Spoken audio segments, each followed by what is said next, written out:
राम। गुरुर्ब्रह्मा गुरुर्विष्णु गुरुर्देव महेश्वरा गुरु साक्षात् परब्रह्म तस्मै श्री गुरुवे नमः। श्री राम। श्रीमद् भगवद गीता अध्याय 2 श्लोक है 69वां।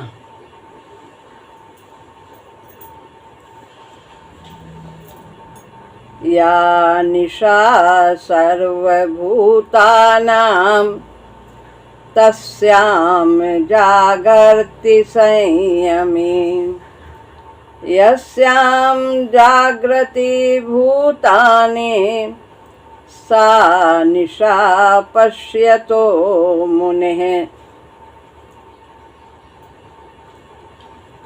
अब यहाँ पर संयमी और असंयमी व्यक्ति का अंतर बता रहे हैं भगवान कि वो किस प्रकार से बैठता है, किस प्रकार से व्यवहार करता है, चलता है। ये सब प्रश्न अर्जुन ने पूछा तो भगवान संयमी व्यक्ति यानी स्थिर बुद्धि वाले का व्यवहार, आचार, विचार ये सब बताते हैं। जो सब भूतों के लिए रात्रि है, संयमी व्यक्ति उस रात्रि में जागता है। जिस रात्रि में भूत जागते हैं वो आँख वाले मुनि के लिए रात्रि है। अब यहाँ शाब्दिक अर्थ अगर हम लगाएंगे तो उचित न होगा। गीता में बहुत गहरे भाव हैं, गूढ़ हैं।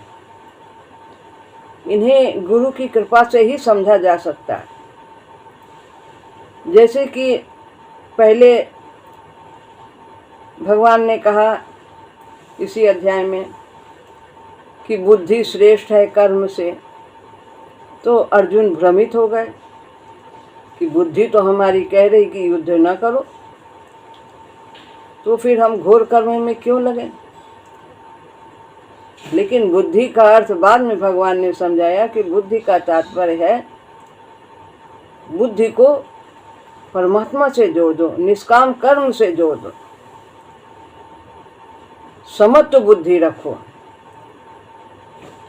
तो इस प्रकार बहुत ही गूढ़ भाव है। यहाँ पर भी उसी प्रकार का भाव है।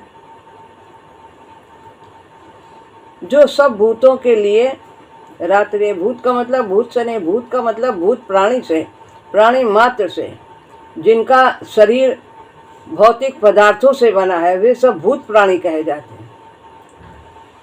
ये सब भौतिक पदार्थ हैं।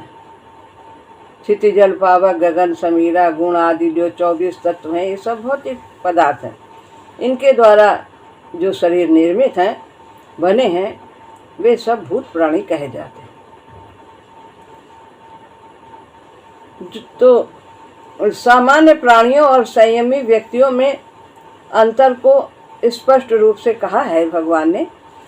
जो उसका दिन सो इनकी रात, जो इनकी रात सो उनका दिन। यानी कि जो सांसारिक प्राणी हैं, जिन विषयों में बहुत जागरूक रहते हैं,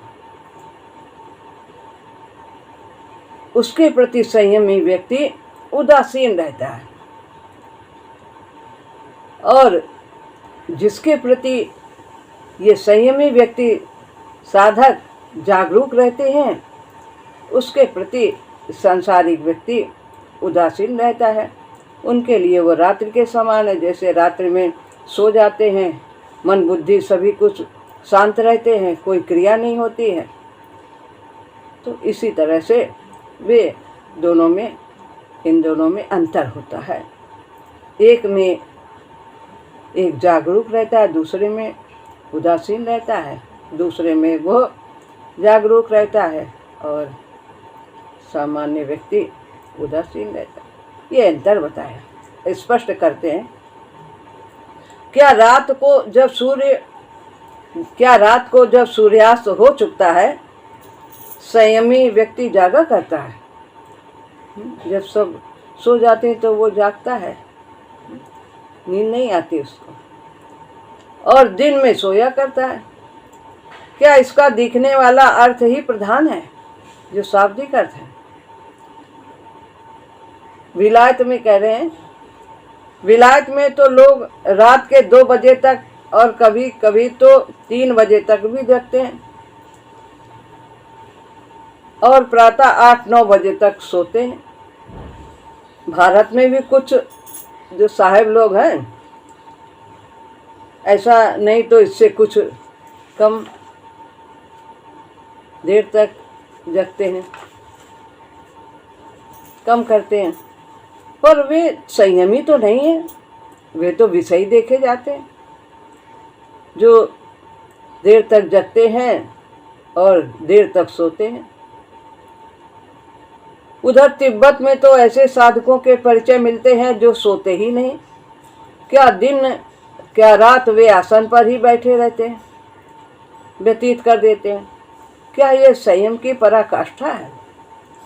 बैठना, ध्यान में बैठे रहो, बस कर्तव्य छोड़ दिया, व्यवहार कुछ नहीं करना।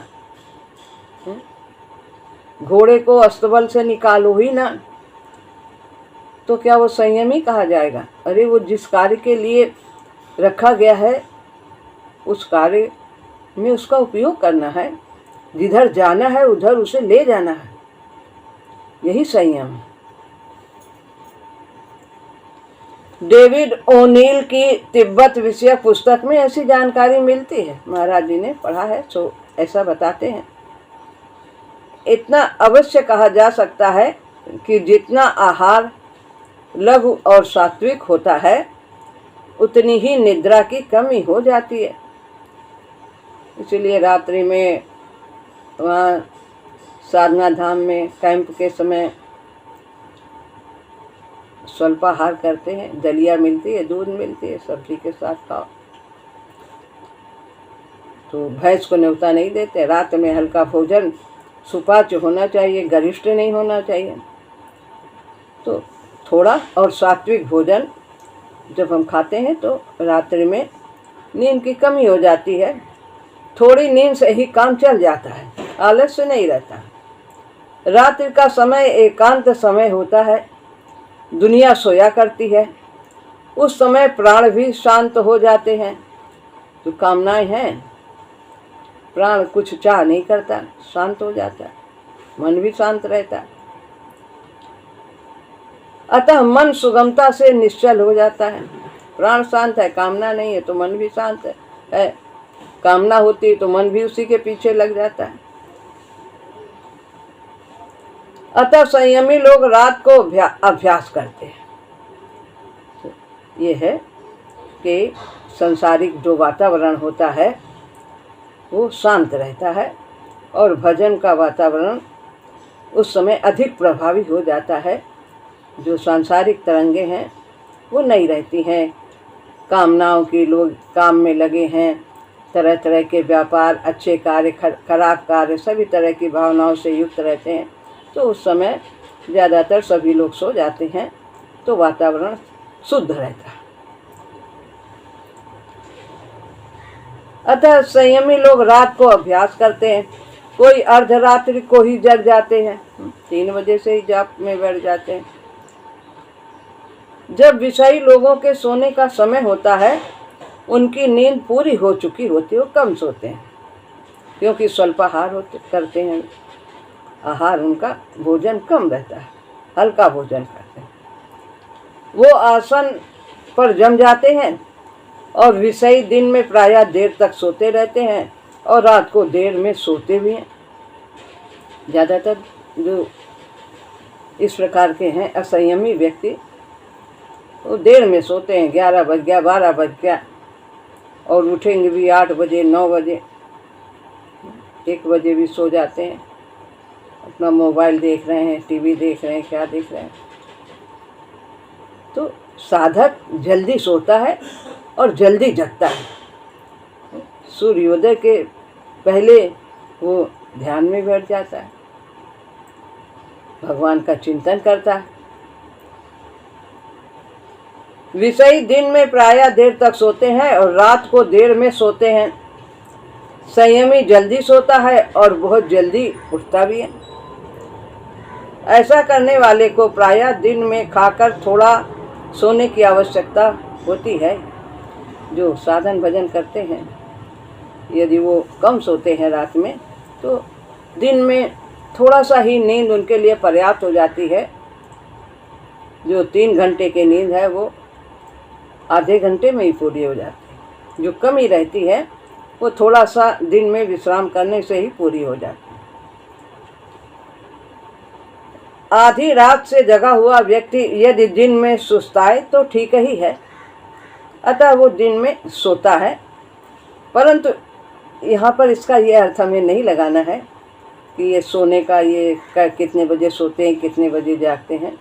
ये तो थोड़ा सा ऐसे ही समझाने के लिए थोड़ा इसका भी महत्व है, लेकिन इतना ही महत्व नहीं है, इसका विशेष महत्व है इन शब्दों का। परंतु इसका इतना ही अर्थ नहीं समझना चाहिए, इसके पीछे तो ध्वनि है, गूढ़ अर्थ प्रतीत होता है। कहते हैं विषय वासना में, इंद्रिय सुखों में और मन की तृप्तियों में सदा जागा करते हैं विषयी लोग। ये तात्पर्य है जागने का, कि वे बड़े जागरूक रहते हैं, विषय वासनाओं का चिंतन करते रहते हैं। क्या आँख को और क्या अच्छा चाहिए, जिह्वा को क्या चाहिए, कान को क्या चाहिए, बड़ाई चाहिए, कितना बढ़िया बिस्तर हो, कितनी सुखद स्पर्श हो, इसी का चिंतन करते हैं। इसमें बड़े जागरूक रहते हैं। इंद्रिय सुखों में, इंद्रियां विषयों की ओर दौड़ती हैं और उनकी मन के द्वारा वह व्यवस्था करता है। मन भी उसी में लग जाता है और सब साधन जुटाने लगता है। इसी की उन्हें चिंता रहती है। इनकी तृप्तियों में सदा जागा करते हैं विषयी लोग। यही उनके लिए दिन होता है। दिन रात से मतलब यहाँ पर नहीं कि सूर्यास्त हो गया और सूर्योदय हो गया, ये महत्वपूर्ण नहीं है। जागने का मतलब इन सब के प्रति बड़े जागरूक रहते हैं, इन्हीं की ओर वो दौड़ते हैं, पूरा जीवन इसी में लगा देते हैं, भोग और संग्रह में। जहाँ ये प्राप्त नहीं, उन्हें कोई रुचि नहीं, उधर उनका मन ही नहीं लगता है। भजन में तो जागना ही पड़ता है और तुरंत फल भी नहीं मिलता है कि अभी हम जो चाह रहे हैं जल्दी से मिल जाए। आरंभ में तो विष के समान लगता है, लेकिन बाद में जो पारमार्थिक सुख है वो अमृत के समान लगता है। आगे भगवान बताएंगे।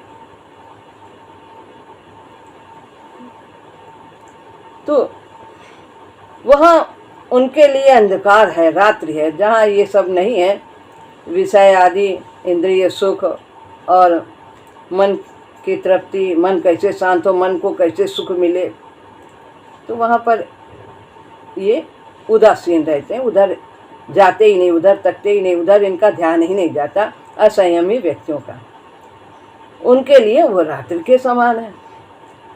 संयमी की इन बातों में रुचि नहीं रहती है, ये सभी उसके लिए रात्रि है। जो इसके विपरीत है, विषय वासना, इंद्रिय सुख और मन की तृप्ति, इसके विपरीत जो है भगवत भजन, सत्संग आदि शास्त्रों का अध्ययन, दूसरों की सेवा, परहित, इन सब में उनका कोई स्वार्थ नहीं रहता, कोई रुचि नहीं रहती। इसलिए वे उनकी इंद्रियां इस ओर क्रियाशील नहीं होते, मन इस ओर कार्यरत नहीं रहता। इनके अभाव में ही उसका काम बनना है, उसके भीतर स्थिरता होती है। किसका? संयमी का। जब ये नहीं होते, क्या? विषय वासना में रुचि, इंद्रिय सुखों में आकर्षण और मन की तृप्ति, ये सब संयमी व्यक्ति में नहीं होता, इनका अभाव होता है। और इसीलिए उनके भीतर स्थिरता होती, बुद्धि की स्थिरता रहती है, एक निश्चय रहता है, दृढ़ निश्चय रहता है, क्या करने आए हैं, और अपनी सारी शक्तियों को उसी ओर लगाते हैं। अतः इनका अभाव दिन है उसके लिए, किसके? संयमी व्यक्ति के लिए ये सब नहीं होता है तो वह भगवान के भजन में ही लगे रहते हैं, उसके प्रति वो जागरूक रहते हैं। तो भगवान के भजन आदि के प्रति असंयमी उनके लिए ये रात्रि के समान है और संयमी व्यक्ति के लिए वही दिन के समान है, और ये विषय वासना आदि ये सब रात्रि के समान है। इस प्रकार विषयी लोगों की रात उसका दिन और उसकी रात्रि विषयी लोगों के लिए दिन होता है। मुख्य बात है जागरूकता, कौन किधर जागरूक रहता है और किधर से कौन उदासीन रहता है। तो जो संयमी है वो सांसारिक उपलब्धियों के प्रति उदासीन रहते हैं, वो उनकी रात्रि के समान होता है, और भगवत भजन आदि के प्रति वे जागरूक रहते हैं, वो उनके दिन के समान होता है, उसके प्रति वो क्रियाशील रहते हैं, अपने दृढ़ निश्चय पर स्थिर रहते हैं। कितना परस्पर विरोध है इसका और भी अभिप्राय है। लौकिक मूल्य आंकने के पैमाने उसके नहीं हो सकते हैं, वो सांसारिक दृष्टि से मूल्यों को नहीं आंकते। यद्यपि सबका एक स्थान है, भोजन का भी स्थान है, वस्त्र का भी स्थान है, और हमारे जो रिश्ते नाते हैं वे सब उनका भी एक स्थान है, लेकिन वे सब एक सीमा तक है। उनको वो जानता है कि इनका किस प्रकार से उपयोग करना है, कितना इनको महत्व देना है। तो न जरूरत से ज़्यादा महत्व देता है न कम देता है, सब प्रभु के नाते स्वीकार करते हैं और अपने कर्तव्य का पालन करते हैं। सांसारिक दृष्टि की नहीं कि बहुत संग्रह कर लिया, बहुत मान सम्मान हमें मिल गया, बहुत कुछ हमने उपलब्धि कर ली, ये उनके आदर्श नहीं होते।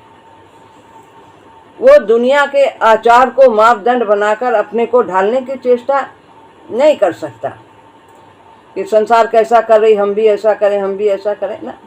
देख रहे हो आजकल है, आज के क्या कहें कि छठ का कितना जो है व्रत चल रहा, 4-4 दिन लोग व्रत रहते हैं, और भगवान ने गीता में कुछ और कहा है। तो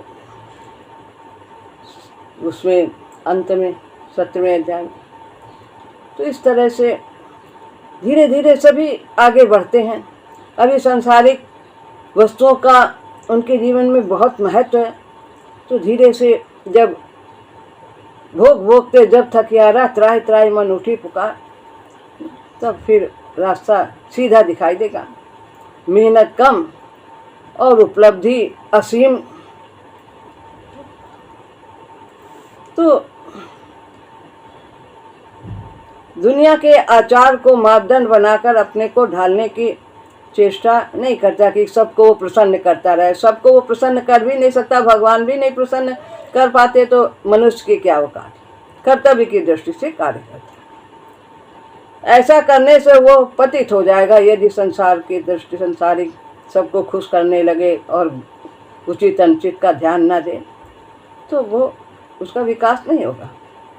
क्योंकि संसार में किस प्रकार के लोग अधिक हैं, और हम अधिक की बहुमत की ओर चलेंगे। बहुत लोग क्या करते हैं, संत तो बहुत कम है, उच्च सात्विक व्यक्ति एमए वाले तो बहुत कम होते हैं, दर्जा 2, 4, 6 वाले ज़्यादा होते, धीरे धीरे वो कम हो जाते हैं। सब पहुँचेंगे। उसका लक्ष्य विषयी लोगों से न्यारा होता है। वो बहुत कुछ ये सब जो है देखने वाला, वो सब की उसकी चाह नहीं होती। जितने भी हम कुसुम सिंह ने लिखा, जितना भी आज स्टेटस में पढ़ा, जितना हम सांसारिक वस्तुओं को महत्व देंगे उतना ही हम प्रभु से दूर होते चले जाते। प्रभु की प्राप्ति में उतनी ही बाधा होती जितनी हमें इनकी प्राप्ति की लालसा होती। उसका लक्ष्य विषयी लोगों से न्यारा होता है, अलग होता है। वो तो कुछ और ही चाहता है। वो तो जो सबसे बड़ी चीज़ है, जिसके पाने के बाद और कुछ पाने की चाह ही नहीं रहती, वो वही चाहता है, वो है परमात्मा। उसे अपने कर्मों का समर्थन दूसरे के कृत्यों में नहीं, अपने कर्मों का समर्थन दूसरे के कृत्यों में नहीं, अपने को होने वाले लाभ और उस रास्ते पर चलने वाले लोगों की अनुभूतियों में ढूंढना होगा। संयमी व्यक्ति को उसे अपने कर्मों का, हमने जो किया है तो ठीक है, तुम बताओ ठीक है, वो बोले ठीक है, अरे ये क्या है, ये कुछ करती ही नहीं, ये तो कुछ नहीं करती, कोई कहीं भी व्रत उपवास कुछ करती नहीं, रोज खाती और कोई न पूजा न पाठ, खाली बस इनके राम राम जपना, राम राम जपना। बहुत कम लोग ये जानते हैं। तो वो समर्थन नहीं चाहता कि हम क्या कर रहे हैं, आप भी उसका बहुमत, हमारा जो हम कर रहे हैं उसको सब लोग माने। नहीं, तो उसे अपने कर्मों का समर्थन दूसरे के कृत्यों में नहीं, दूसरे क्या कर रहे हैं हम भी वही करें, नहीं, उसकी तो राह अलग होती है। संयमी व्यक्ति की अपने को होने वाले लाभ और उस रास्ते पर चलने वाले लोगों की अनुभूतियों में ढूंढना होगा। जो इस पथ पर चल रहे हैं तो उन्हें क्या प्राप्त हुआ है, तो हमें भी वो ऊंचाई प्राप्त हुई है कि नहीं है, वो उसमें वो ढूंढता है। तो वो संसारिक व्यक्तियों से अपना समर्थन नहीं चाहता। जो भगवत प्राप्ति के पथ पर चल रहे हैं, उनकी जो अनुभूतियां हैं, उन्होंने जो उपलब्धियां की हैं, जो पाया है, वो उसमें वह ढूंढते हैं कि हमारे अंदर क्या है, कितना बदलाव है, शांति है, समता है, स्थिरता है, सहानुभूति है, सेवा है, प्रेम है, ये सब है कि नहीं है। ये सब उच्च कोटि के लक्षण हैं, उच्च प्रवृत्तियां हैं। लोक निंदा अथवा लोक प्रशंसा उसके लिए कोई महत्व नहीं रखता कि हमारे बारे में लोग क्या कहते हैं, उससे मतलब नहीं। हमारे प्रभु ने क्या कहा है, हम वो कर रहे हैं कि नहीं, गुरुदेव भगवान के बताए रास्ते पर चल रहे हैं कि नहीं चल रहे। महत्व रखती है उसके ऊंचे लक्ष्य की प्राप्ति। यही प्राप्ति है कि लोक निंदा और बड़ाई से उसको कोई मतलब नहीं। बड़ाई से वो तो केवल ऊंचे लक्ष्य की प्राप्ति की ओर बढ़ता चला जाता है। जो सांसारिक उपलब्धियां हैं, जो चाह हम करते हैं, तो वो तो हमें प्रारब्ध में मिला ही मिला है और हम उसके लिए एड़ी की चोटी का पसीना करते हैं। और भगवान कहते हैं अरे तुम नीचे ही खड़े रहो, ये सब तो हमने पहले ही तुमको दिया हुआ है। वो कहता है नहीं, हम तो पहाड़ पे चढ़ के ही हम लेंगे, हम जब वहां पहुंच जाएंगे तब लेंगे। तो भगवान कहते जाओ चढ़ो, जो करना है करो। तो जो करना चाहिए, जो शक्तियां मिली हैं, हम उसको किस ओर लगाएं, गीता हमें सिखाती है। गीता हमें यही सिखाती है कि जो सीमित शक्ति है, सीमित समय है, उसका हम किस प्रकार से सदुपयोग करें और अपने जीवन को धन्य करें।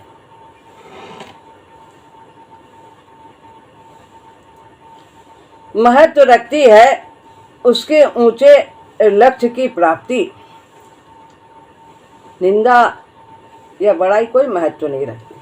कोई प्रशंसा करे ना करे कोई बात नहीं, निंदा करे तो भी ठीक है, वो तो हमारा मित्र है, हमारे पापों को धो रहा, हमारे संस्कारों को धो रहा है, हमें भोगना भी नहीं पड़ रहा, वो हमको हल्का कर रहा। उसकी दृढ़ता की, उसकी मत की स्थिरता और उसकी ऊंची निष्ठा की परीक्षा होती है। तो वो अपने मार्ग में दृढ़ है और उसकी मति स्थिर है, बुद्धि स्थिर है। कभी कुछ चाहिए, कभी कुछ चाहिए, कभी कुछ। एक चीज चाहिए, बस एक चीज। सब कर मांगा एक फल, रामचरण रति वो। कर्तव्य सब करेंगे और निश्चय है हमारा कि हमें परमात्मा को पाना है। उसकी ऊंची निष्ठा की परीक्षा होती है। एक निष्ठा ऊंची, एक निष्ठ ही ऊंची निष्ठा है। एक निष्ठ, अनन्य भक्ति, ये ऊंची निष्ठा। और 10 दरवाजे पे जाते हैं, यानी किसी पर हमें विश्वास ही नहीं।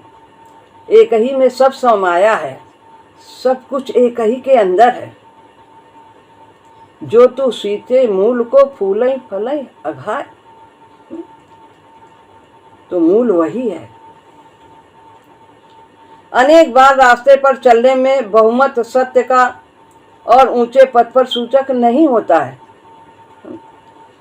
कि जो जो सब ज्यादा लोग कह रहे हैं वही सत्य है, वही ठीक है, ऐसी बात नहीं है। बहुत बार ऐसा होता है कि जो थोड़े अनुभवी ज्ञानी लोग हैं उनकी बात सत्य होती है। ये कोई पार्लियामेंट का बिल नहीं है कि महाराज जी कहते हैं कि उसमें 49 लोगों ने हाथ उठा दिया, एक ने नहीं उठाया तो वो फेल हो गया, बिल पास नहीं होगा, ऐसा नहीं।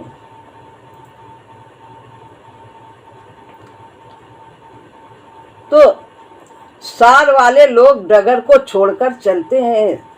जो वास्तविक जो ग्रहण करने की चीज है, जो पाने की चीज है, जो उसे पाना चाहते हैं, उनकी राह तो सामान्य से भिन्न नहीं होती है। उनकी क्रियाएं देखने में अन्य लोगों से भिन्न होती हैं, व्यवहार भी अन्य तरह का होता है। दिखने में लगेगा कि खाएंगे, खा रहे हैं वही जो सब खा रहे हैं, वैसे ही वो भी रह रहे हैं, लेकिन उनके अंदर का भाव अलग होता है, भिन्न होता है। सब में प्रभु को ही देखते हैं। इसके साथ ही यह भी सत्य है, जो डगर छोड़कर चलता है वो झाड़ी झंखारों में, गड्ढों गहरों में अपने को खो भी सकता है। यदि सही पथ प्रदर्शन नहीं मिला है तो फंस गए हैं कर्मकांड में या कहीं भी, तो झाड़ी झंखारों में, गड्ढों में अपनी मनमानी कर रहे हैं, अपना एक नया रास्ता दूसरा बना लिया है जो शास्त्रों में नहीं लिखा है, तो उस अनुसार से जो चलते हैं वे भी उनका पतन हो जाता है। दुनिया की दृष्टि में संयमी पागल होता है। उसे अपनी स्थिति को प्रसन्नतापूर्वक स्वीकार करने के लिए तैयार रहना चाहिए। कोई कुछ भी कहने दो। दुनिया के लोग वैसा क्यों सोचते हैं यह भी समझना चाहिए। उनके प्रति प्रेम पूर्ण तथा सहानुभूतिपूर्ण व्यवहार करना चाहिए। अभी उनको समझ नहीं है, जो भी वो हमारे बारे में सोचते हैं सोचने दो, पर हम तो जो हमें बताया गया है हम उसी राह पर चलेंगे, गुरुदेव के बताए पथ पर ही चलेंगे। जितनी जल्दी ये बात समझ में आ जाएगी उतना ही जल्दी हमारा रास्ता नज़दीक हो जाएगा, पास हो जाएगा। किसी दिन बेचारे ऊंचे तथ्यों को समझ पाएंगे और रास्ते पर आ सकेंगे। तो यहाँ पर यह बताया है कि जो हमें कुछ कहते हैं कि कैसा ढोंगी है, पागल है, क्या करते हैं, नहाया नहीं और भजन में बैठ गए, सुबेरे सुबेरे बैठ गए, ये भी कोई पूजा है, ऐसा भी बोलते हैं लोग। तो यदि आपका स्वास्थ्य अलाउ करता है तो आप नहाइए। सुबह जाड़ा का समय होता है, नहीं अब बुजुर्ग हैं, तबीयत नहीं ठीक है, नहाएंगे बीमार हो जाएंगे तो भजन भी नहीं कर पाएंगे, जाप में बैठ भी नहीं पाएंगे। तो मुख्य बात है जाप में बैठना और नहाना धोना, ये तो सब शरीर के स्वास्थ्य के लिए नित्य कर्म है, इनको तो करना ही चाहिए, लेकिन भजन समय से करना चाहिए। तो लोग क्या कहते हैं कहने दो। और वो अपना नहा धो के झाड़ू पोछा लगा के सब कुछ करके 9 बजे भजन में बैठे, घंटी बजा रहे हैं, भोग लगा रहे हैं, बस हो गया। तो वो उनकी वो क्रिया है, वो उसे उचित समझते हैं। हमें जो गुरु जी ने बताया हम अपना वो करते हैं। तो इस तरह से किसी के कहने के लिए हमें चिंता नहीं करनी चाहिए कि वो हमें क्या कह रहे हैं। हमें उनके प्रति दया का भाव रखना चाहिए, सद्भाव रखना चाहिए। जब वे गीता की गुण बातों को समझेंगे, सुनेंगे, तब वे भी कर्म कांड से ऊपर उठते हुए कर्मयोग की साधना करेंगे। कर्म को कोई नया कर्म नहीं करना, जैसा कुसुम महेश्वरी कह रहे हैं, हमें कहीं कुछ अलग से नहीं करना, कोई व्रत उपवास नहीं करना। जो हमारे कर्म है, जो कर्तव्य कर्म है, उसी कर्म को बस भगवत भाव से, निष्काम भाव से हमें करते चले जाना है। दिन भर अपने कर्तव्यों को यज्ञ बना देना है, पूजा पाठ बना देना है और उस यज्ञेश्वर के चरणों में अर्पित करना। बस इतना ही कहा गया है इस श्लोक। श्री राम।